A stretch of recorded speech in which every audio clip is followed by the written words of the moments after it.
নমস্কার বন্ধুরা, ডোনা রান্নাঘরে সবাইকে স্বাগত। আজকে আমি বানাবো আম কাসুন্দি। বন্ধুরা, আমাদের প্রত্যেক বাঙালিদের কিন্তু শাক ভাজা থেকে শুরু করে যে কোনো চিকেন কাটলেট বা ভেজিটেবিল চপ, এছাড়া কি এই গরমে যে কোনো মাখাতে, যেমন আম পেয়ারা মাখাতে কিন্তু আমাদের কাসুন্দিটা প্রয়োজন হয়। তো সেটা আমরা কিন্তু বাজার থেকে ভেজাল মেশানো কাসুন্দি কিনে আনি। তো আজকে আমি খুবই সহজ পদ্ধতিতে একদম আম কাসুন্দি বানাবো। আপনারা সম্পূর্ণ ভিডিওটা দেখতে থাকুন। আশা করছি আজকের ভিডিওটা দেখতে আপনাদের খাবার খুবই ভালো লাগবে। তো দেখুন বন্ধুরা, আমি এখানে আম কাসুন্দি করার জন্য কি কি উপকরণ নিয়েছি আপনাদের দেখিয়ে দিই। এখানে সাদা সর্ষে নিয়ে নিয়েছি হাফ বাটি, কালো সর্ষে নিয়ে নিয়েছি হাফ বাটি, আর এখানে আদা কুচি নিয়ে নিয়েছি, একটা কাঁচা আম নিয়ে নিয়েছি, আর এখানে 3টে কাঁচা লঙ্কা নিয়েছি। তো সবার প্রথমে আমি সর্ষে দুটো ভিজিয়ে দেবো, তাহলে বাটার সময় সুবিধা হবে। একটু চামচ দিয়ে নেড়ে দেবো।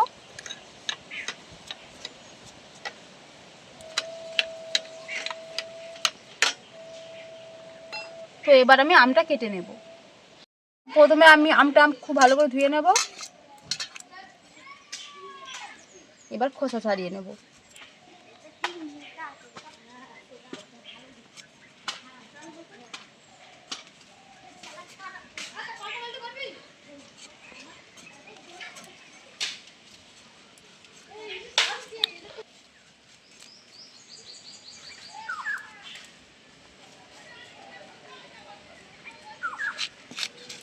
আমটা দেখুন একদম কিন্তু কচি, কাসুন্দির জন্য কিন্তু এইরকমই আম ভালো হবে।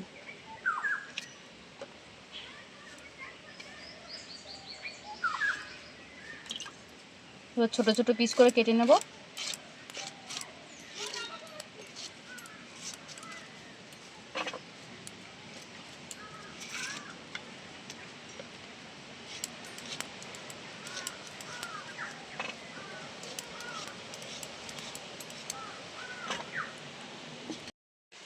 তো এবার আমি মিক্সিতে পেস্ট করে নেব। তার জন্য সর্ষের জলটা আগে ফেলে দিচ্ছি।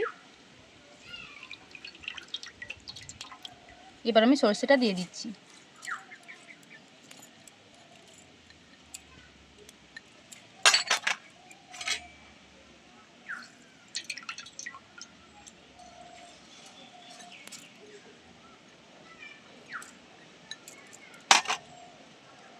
দুটো কাঁচা লঙ্কা দিয়ে দিচ্ছি, আদা কুচি দিয়ে দিচ্ছি। এবার কেটে রাখা আমটা আমি দিয়ে দিচ্ছি।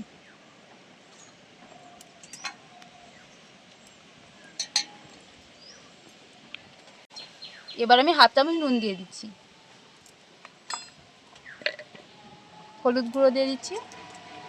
সব কিছু আমার দেওয়া হয়ে গিয়েছে। এবার মিক্সির ঢাকাটা দিয়ে আমি পেস্ট করে নেব। দেখুন আমি সর্ষেটা পেস্ট করে নিচ্ছি, আর দেখুন কত সুন্দর পেস্ট হয়েছে। এই দেখুন কত সুন্দর পেস্ট হয়েছে দেখুন, আর কালারটাও দেখুন। এবার আমি উনানটা জ্বালিয়ে কাসুন্দিটা বানিয়ে নেব। কাসুন্দিটা বানানোর জন্য কড়ার মধ্যে আমি জল দিয়ে দিচ্ছি, পরিমাণ মতন জল দিয়ে দিচ্ছি।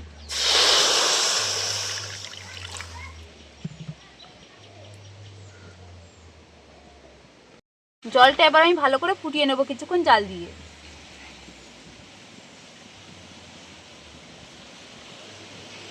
দেখুন জলটা কিন্তু আমি কিছুক্ষণ জাল দিয়ে বেশ ভালো করে ফুটিয়ে নিয়েছি। এবার আমি সর্ষে বাটাটা দিয়ে দিচ্ছি। খুব ভালো করে জলটা ফুটলে তবেই কিন্তু সর্ষেটা দিতে হবে।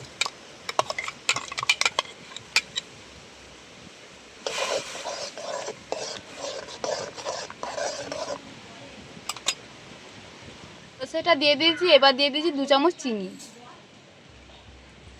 এবার বেশ কিছুক্ষণ জাল দিয়ে আমি ঘন করে নেব সর্ষেটা।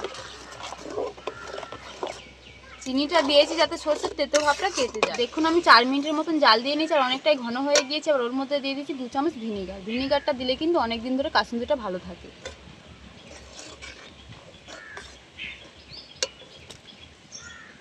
এবার 4 চামচ সর্ষের তেল দিয়ে দিচ্ছি।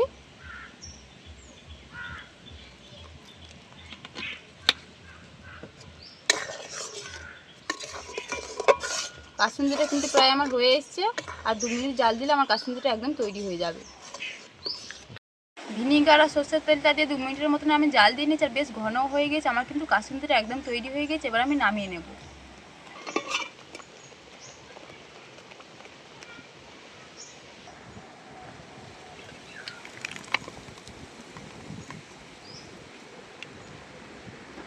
দেখুন বন্ধুরা, আমার কিন্তু কাসুন্দিটা একদম তৈরি হয়ে গেছে। দেখুন কাসুন্দিটা কিন্তু আমি ঠান্ডা করে নিয়েছি। এবার এখানে দেখুন আমি একটা কাঁচের বয়াম নিয়ে নিয়েছি, এই কাঁচের বয়ামের মধ্যে রেখে দেবো। আর কত সুন্দর হয়েছে দেখুন কাসুন্দিটা, কালারটা শুধু দেখুন। এর মধ্যে কিন্তু কোনো ভেজাল নেই।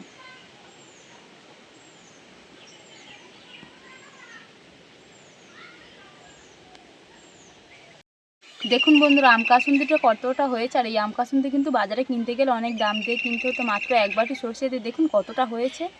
এটা এবার আমি নর্মাল ফ্রিজে রেখে 6 মাস পর্যন্ত সংরক্ষণ করে খেতে পারবো, যে কোনো কাটলেটে বা যে কোনো মাখাতে দিয়ে খেতে পারবো। কিন্তু আজকে আমার এই বাড়িতে বানানো কাসুন্দি রেসিপিটা যদি আপনাদের ভালো লেগে থাকে তাহলে ভিডিওটাকে লাইক করবেন। আমার আর নতুন নতুন ভিডিও পেতে চ্যানেলটি সাবস্ক্রাইব করে পাশে থাকা বেল আইকনটি প্রেস করবেন।